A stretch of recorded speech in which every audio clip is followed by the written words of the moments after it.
Okay, so this is my seventh video on group actions. Recall that last time I was talking about the Guwahati decomposition, and also I talked about the Nash's theorem and Shor's law. So now coming back into group theory, in the following one or two videos, what I have planned is to cover the Sylow theorems using group actions. There are three of them. So let me just start with. So even before that, let me just start with one small another application of you can say the group action. So let me just state it first. So you can call it a lemma. So suppose you have a finite group G and it's a group H, such that this index of H in G is a prime, such that it is the smallest prime divisor of the order of the group. So it is the smallest prime divisor of order of G. Then this group has to be normal. So this is you can say a generalized version of that theorem. If you have a subgroup of G such that index of that subgroup in G is 2, then H is normal. So you can say that it is a general version of that theorem. So anyway, so let's see how we can do. So what we have, we just have a subgroup of G, and we can then talk about its collection of left cosets of H inside that group, and you can act H on G by left multiplication, usually by left multiplication. Okay, so any H acting on GH will go to H. Yeah. So firstly, observe one thing. This coset H, that is 1 dot H, is a fixed point. That is clear. So if you write the class equation, so you get cardinality of this is the set of all fixed points of this action. So we know for sure that H is one of the fixed points. You can take that out, and you don't know whether there is any other fixed point or not at this point. So let's just keep the other orbits, say orbit of some GI H. Okay. And now, so this has order P. And because H is a non-trivial subgroup, so H has at least order 2. And by orbit stabilizer theorem,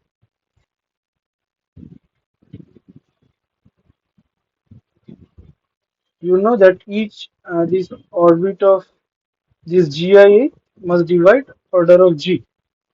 And all the orbit of H, if you take the cardinality and consider the sum of all such orbits, you will get this has to be strictly less than P because the sum is P and one this is at least 2. So this has to be less than P. So each of them, each orbit of this has cardinality between 1 and strictly less than P.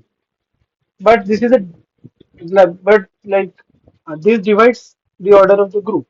And because P was chosen to be the smallest prime divisor, this cannot be the case. Hence, the only possibility is each orbit is singleton.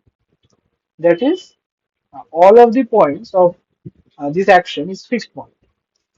And in other words, uh, Hg of H is just the G of H for all H in H and for all G in G. And that just shows H inverse GH is in H and hence H is normal. So that was just the basic application of the class equation and also the fact that order of any element divides order of the group, which basically follows from your usual orbit stabilization. Oh, so now this is actually a very useful tool. We will see when we talk about the classification of the finite order group. We will see this is a very handy tool to uh, claim some certain subgroups are always normal. Anyway, okay. So now coming back to the Sylow theorem. Firstly, there are three parts of the theorem. First theorem is uh, saying that there exists something called the Sylow P subgroup, which I have not defined yet. So there is something called Sylow P subgroup. So the first theorem talks about its existence, and the second theorem talks about relation between two such subgroups, and the third one says the number of such subgroups. So even before coming on to these three theorems, let me just talk about what I think you have seen in the first course of group theory, that is the Cauchy theorem, which is somewhat weak version of the first theory. So Cauchy's theorem. It says if P divides order of a finite group, then there exists an element of that order, of order P. There is an element in G of order P, and hence a subgroup of order P. You can consider the subgroup generated by that element. Yeah. Now you can do this proof in two ways. One, you can use the induction. Then it will be a bit lengthy because then you have to consider two cases. First, G is abelian. Then you have to show the proof using induction. And secondly, you need to use the class equation when you assume G is non-abelian. Then again, you need to consider some cases and all. So I'm not going into the details of that proof. You can find that in any standard books like Dummett and Foot and Kelly. Rather, I will talk about another different approach of that proof, which is really easy and interesting. Um, yeah, so in that, the proof is very much elementary to this method. Like the last method that I talked, it requires some technicality because first you need to assume the group is abelian. Then in abelian case, that is easy, but in non-abelian case, you need to consider the class equation first. That they need to resolve some contradiction, and then again you need to like you need to say you need to take the class equation and then let's see, this is a stabilizer or normalizer, centralizer. Then again you need to consider the abelian case and you need to reduce this case to abelian, like the first one. And in abelian that is not very difficult. So anyway, I'm not going into this. Rather, let me talk about uh, this one. So suppose G is a finite group and consider all possible such p tuples such that the product of those elements is 1. Okay. And so there is, so each component has n choices. If I consider the order of the group is n, so this has n to the power p minus 1 choices, right? And define a relation on is via a1 up to ap and b1 up to bp are related if and only one is a cyclic permutation of another,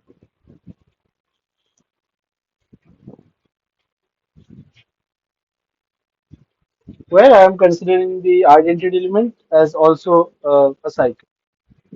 So then you can easily see this defines an equivalence relation and hence this partitions this set S. So firstly, so to find an element of order P, we need to show that this equation has more than one solution. That is all we need to show. More than one solution in G. Because one of them is the identity.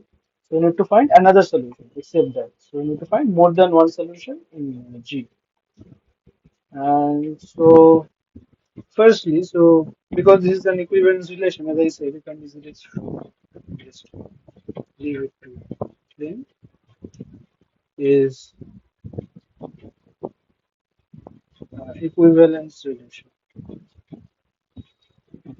And then Uh, okay, so now consider this type of elements where each of the components are fixed. For example, this one,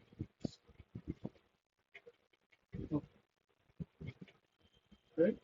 So these type of elements are always fixed if you apply any cyclic permutation, right? Because all of the components are same. So even after if you apply the permutation, it will remain the same. So these type of elements are fixed ones, and how many of them are there? You can easily see. So suppose there are R elements. Okay. So suppose and each such fixed point corresponds to one solution of this equation, right? So suppose there exist R such fixed points. And so what do we need to show? Just R is at least 2. That's all you need. And if, so this is one case. So the another case will be if at least two components are distinct. And then you can show that each equivalence class has uh, exactly p many elements because each equivalence class consists of all those sigma. So if you take any such point, if you apply sigma, where sigma belong to SP is a cyclic one, not any cyclic one.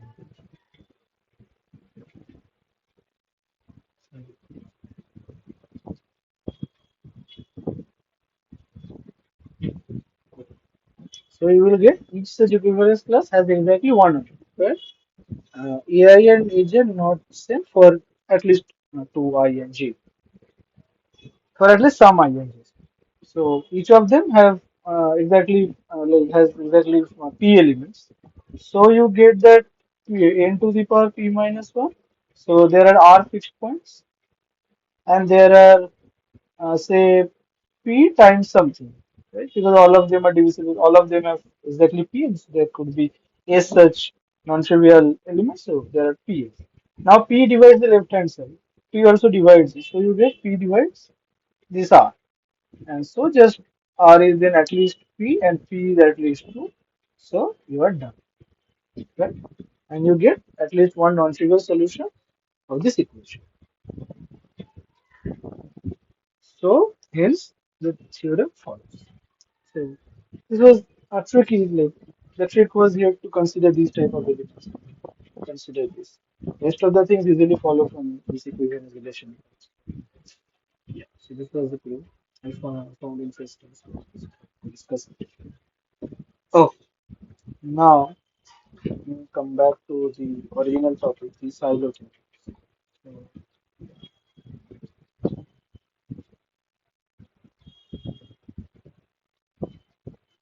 okay. So suppose if you the order of the group is p power k times r, where p and r are co-prime. That means you have extracted out the highest power of p that is there in the order of the group G. So then a subgroup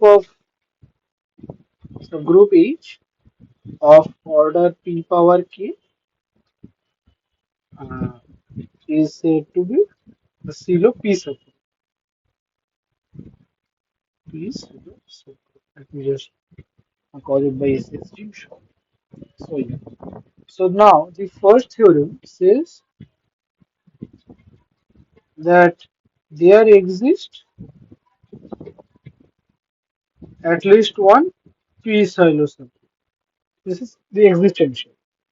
And the rest of the two theorems say that the talks about the relation among these subgroups and how many of them are there in a group. Okay. So let's see. Okay. So firstly, just okay. So for the sake of the video, just assume that there exists a P Sylow subgroup. I will come to the proof later. So let me just talk about the next two proofs.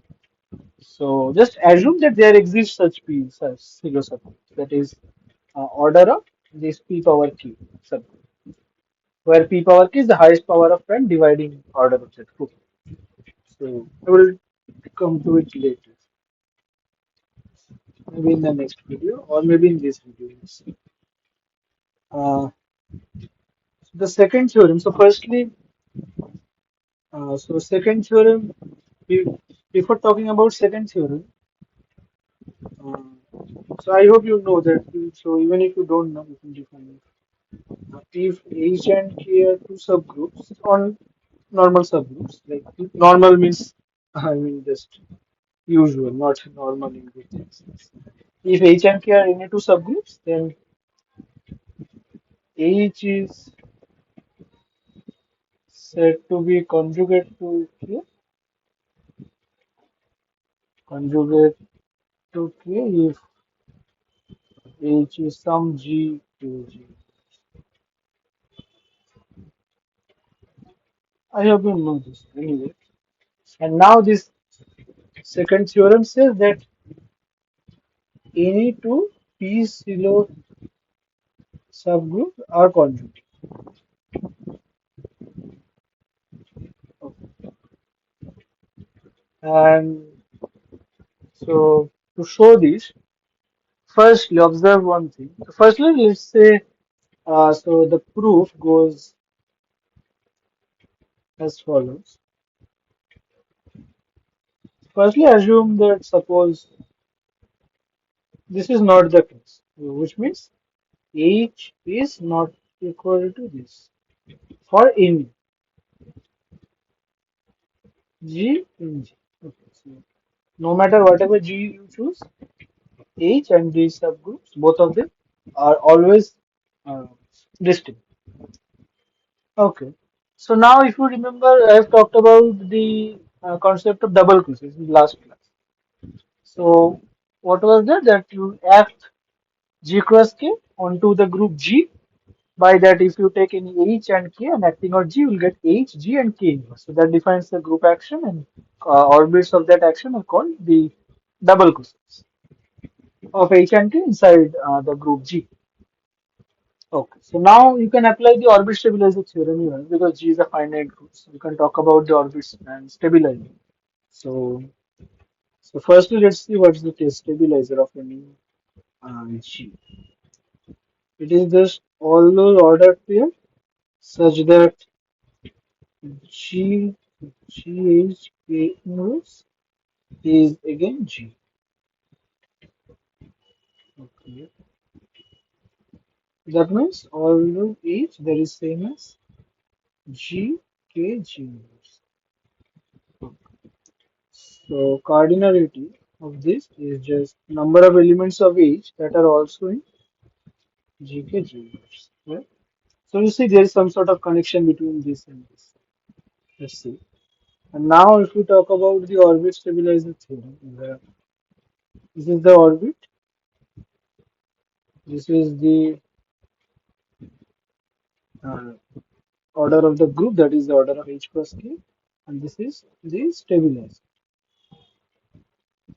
Right?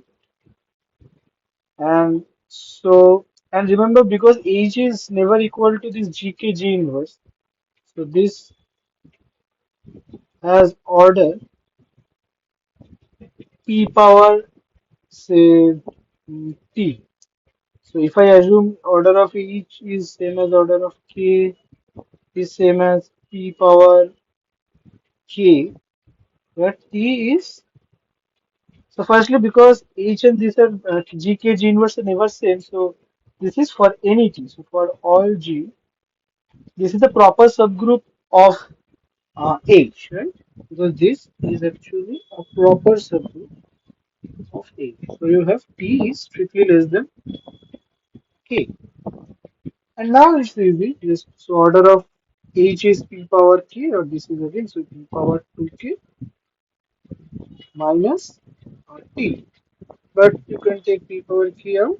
That is so, or in other words, you can say K plus 1 is this. So P power K plus 1 divides cardinality of this orbit. And this holds for every G. And because this was a group action, so order of G will be sum of all such orbits, right? So it will be sum of or union of this joint union of all such orbits. So applying the cardinality, so you get this. and each of the elements or each of the sets in the right hand side is divisible by p power k plus 1. So you get this sum is also divisible by p power k plus 1, but that was a contradiction because k was the highest power of p uh, that divides the order. So that's a contradiction. Hence, this was the problem. So because of this, we got the contradiction. So hence, H is right for. So again, you see, this is just an application of this particular group action, the action of the double. So, and rest of them are just easy cardinal. Nothing really good through this thing. And this was just the fact that this was equivalent relation. This partition this set. Okay. So this was the second theorem. And actually, what is this theorem like really talking about? So, like if I need to point out one thing, I need to take something from this result. So you get that any two Sylow P subgroups are conjugate, and you know conjugation is a group action. So this orbit of any such Sylow P subgroups will be like this, right? This is just an orbit under the conjugation action. And this says that this orbit actually takes or attains all those Sylow P subgroups. So if there exist NP number of Sylow P subgroup,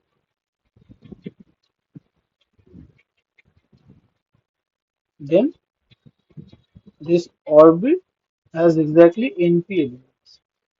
Right? Okay. That is that. Okay.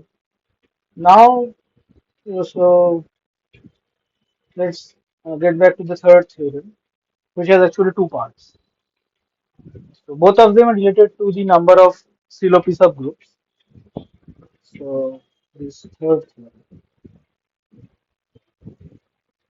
So I'm not saying this hypothesis again. So let's just so firstly, NP divides order of G, where NP was this number of Sylow P subgroups, and NP is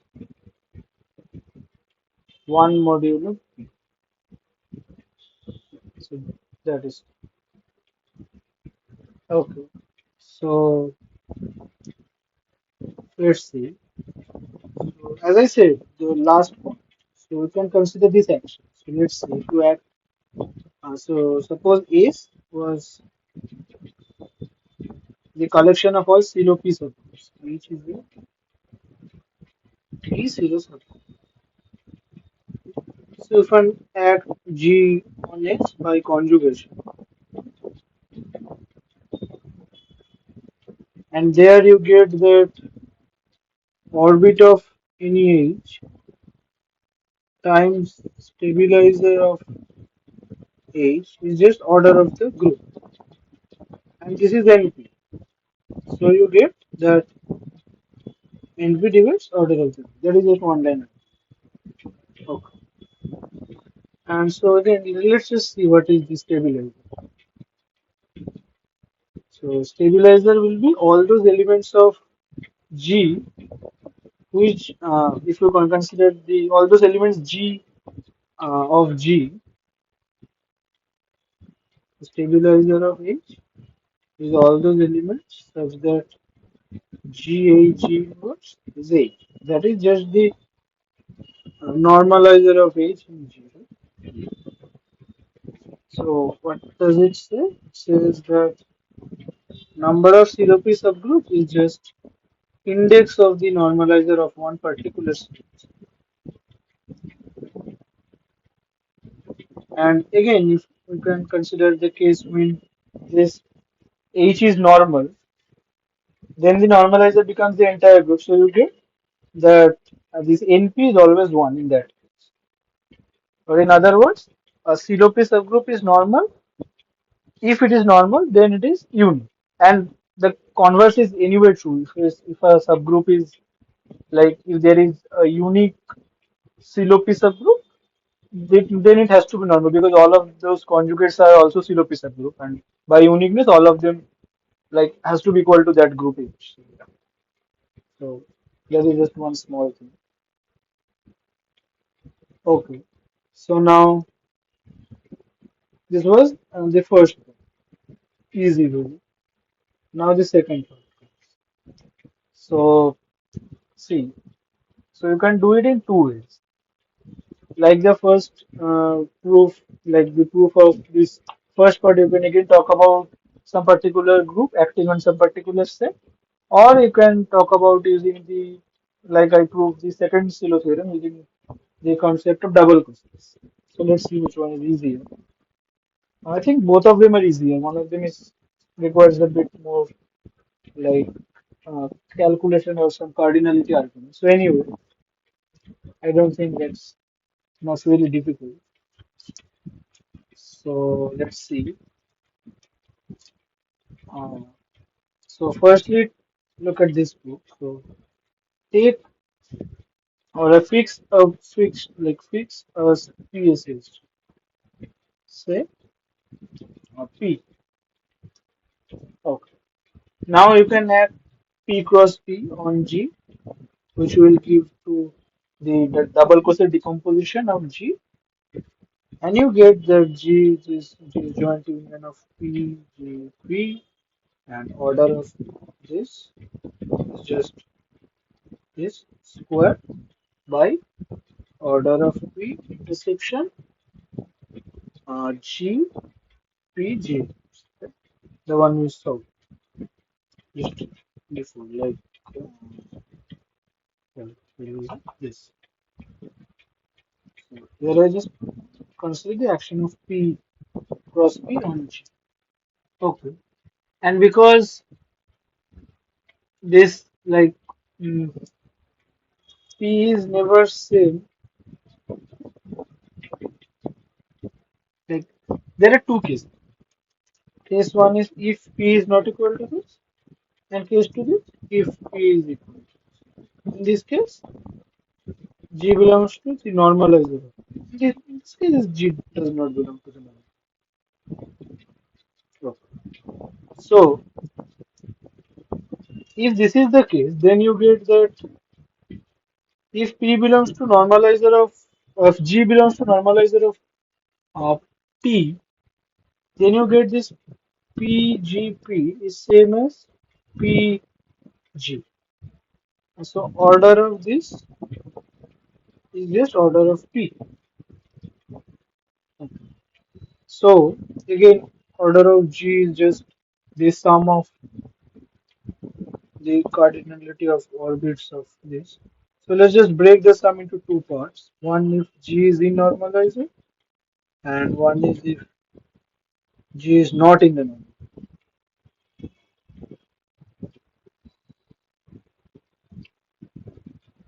Okay, so now if so normalizer of P.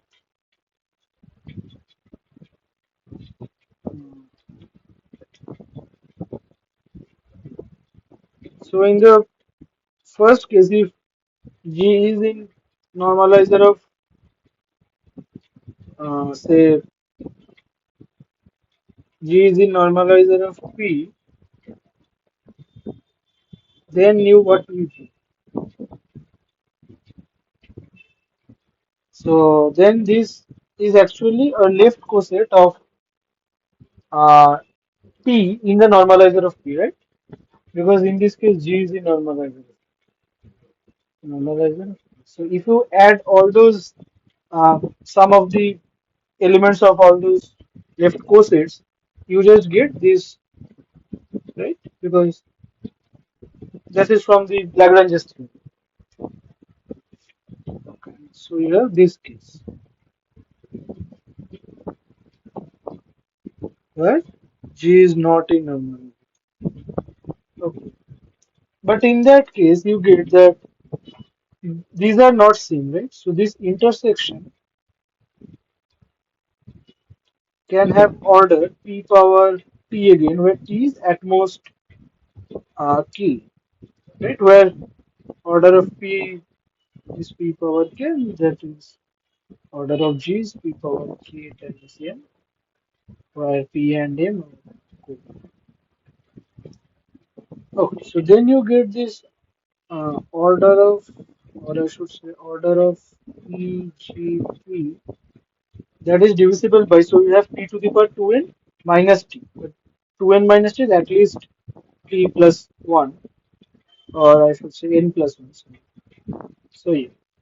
So here you get that this plus n power 1, all of them are divisible by P power n plus 1. So it will be some say, uh,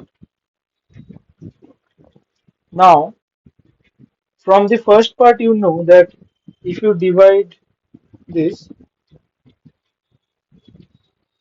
is just the number of Sylow. This is an integer. That is 1 and that is something like this.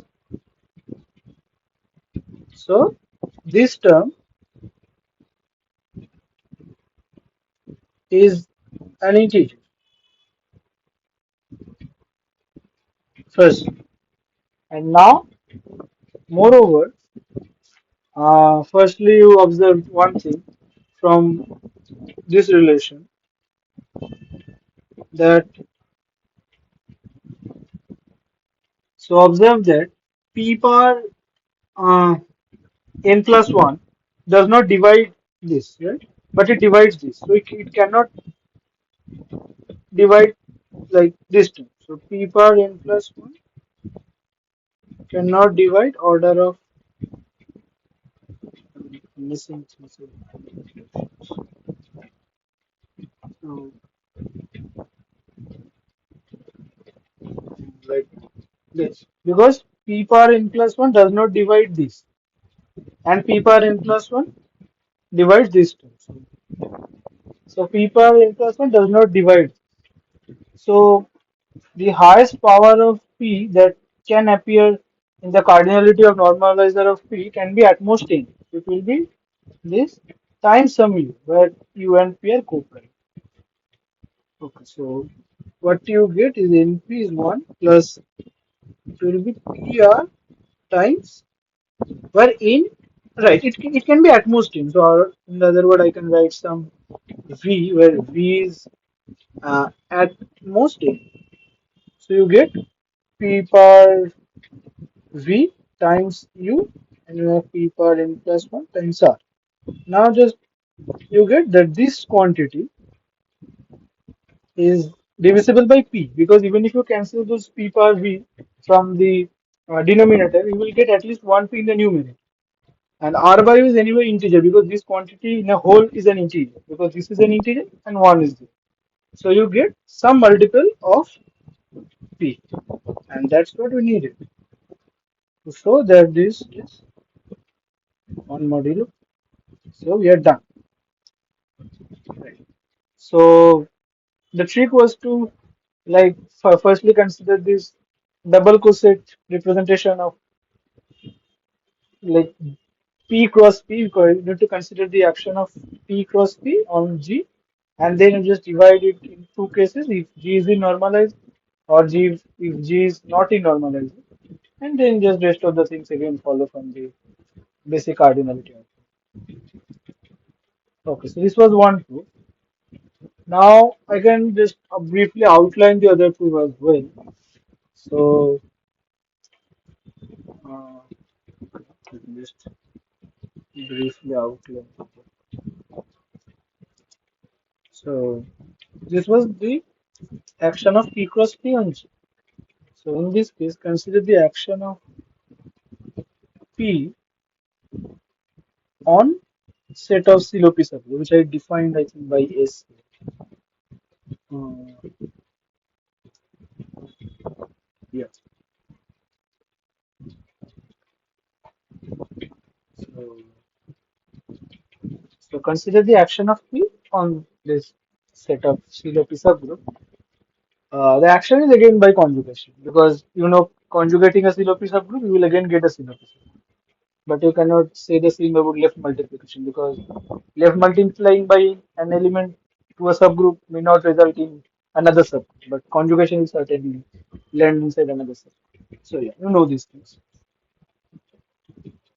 Uh, okay, so again, just consider you take this class equation, and here you need to take the fixed point subgroup, right? So for sure, for firstly observe P belongs to this set, right? Because P itself is a Sylow subgroup, and P is one of the fixed points, and you have rest of those orbit of say some Q. Okay. So firstly observe P is a fixed point, and secondly, if Q is another fixed point,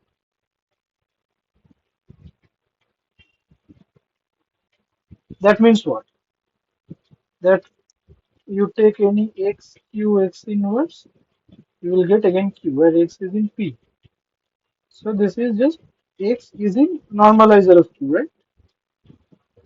Because this holds for all the x, and hence P is the normalizer of q.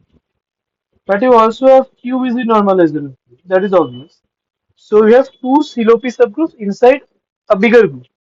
Now from the second Sylow theorem, you know any two subgroups of G or any two Sylow P subgroups of G are conjugate, right? And now just consider both of them to be the subgroup of this group. Here now don't consider G as a whole, just consider this to be the bigger group. So from the second theorem you get P is some y q y inverse, where y is the normalizer of q, right?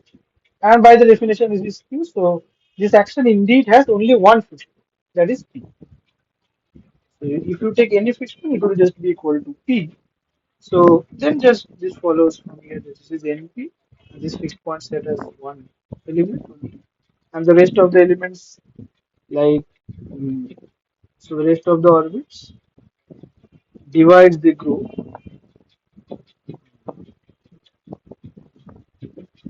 Just a second.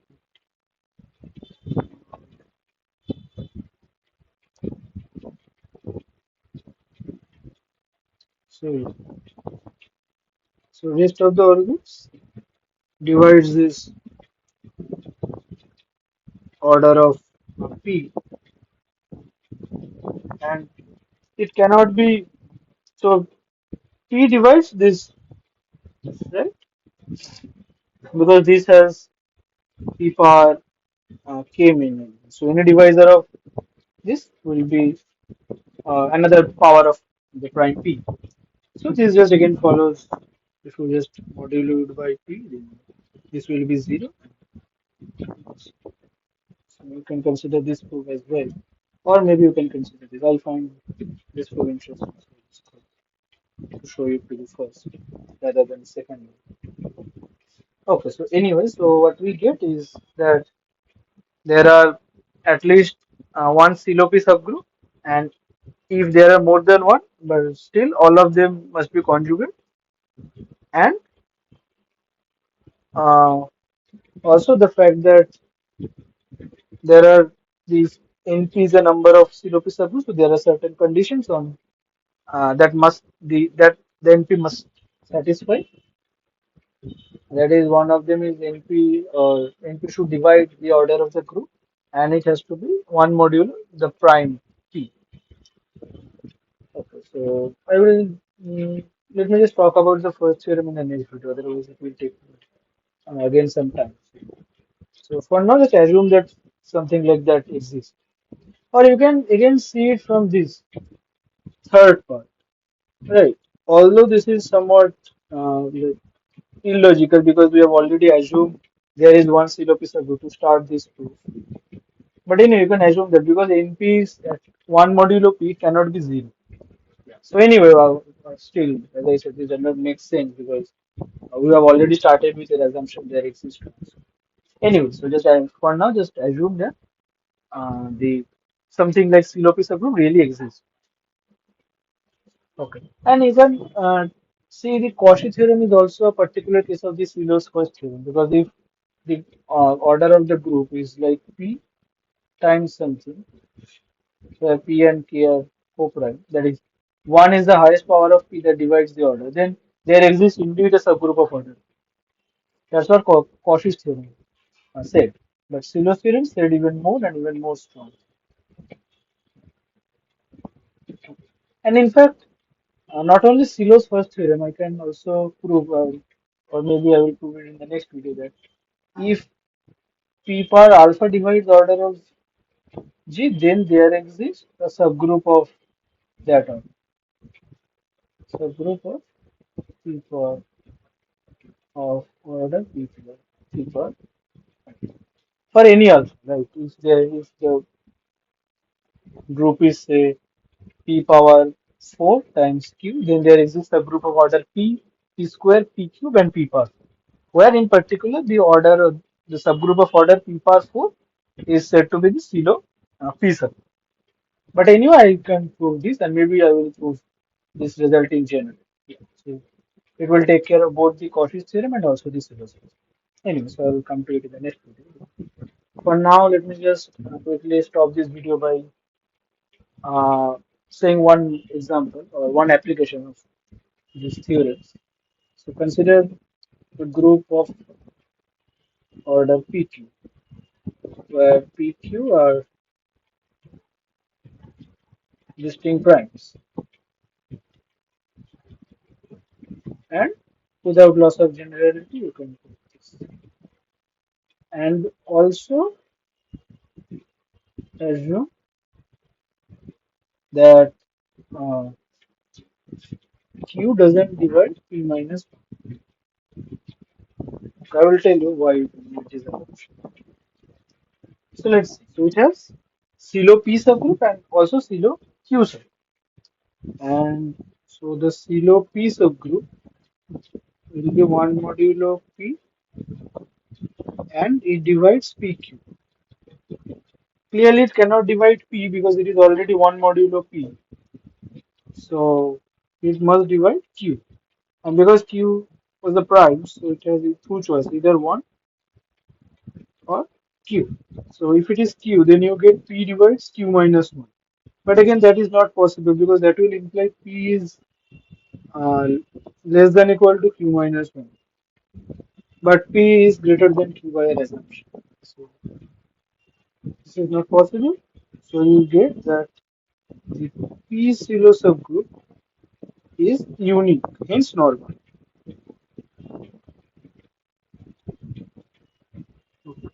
And now for the second case,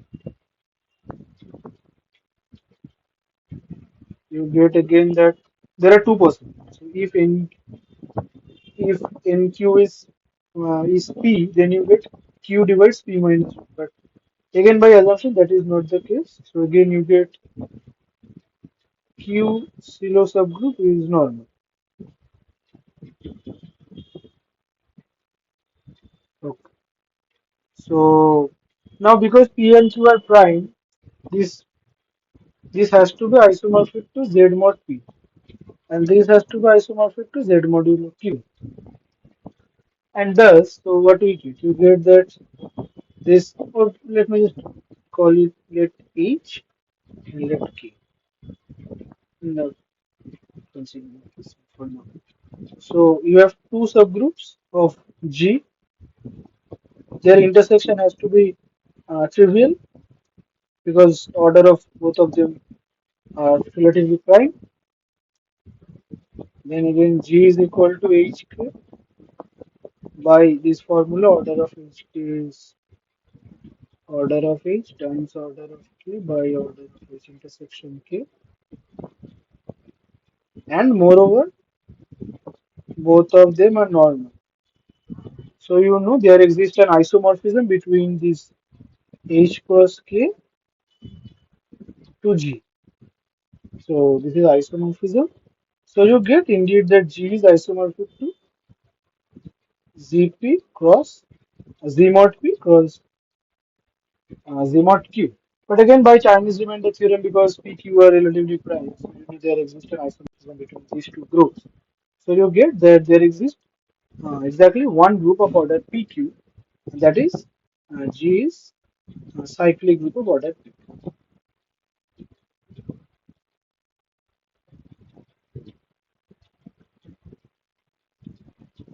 So, so in particular, if you take n to be 15 or 35, you get that there are exactly one group of these orders, and and that is just the cyclic. But again, it may not be the case that G divides this, right? So there can be cases where G or Q, sorry, Q divides P minus.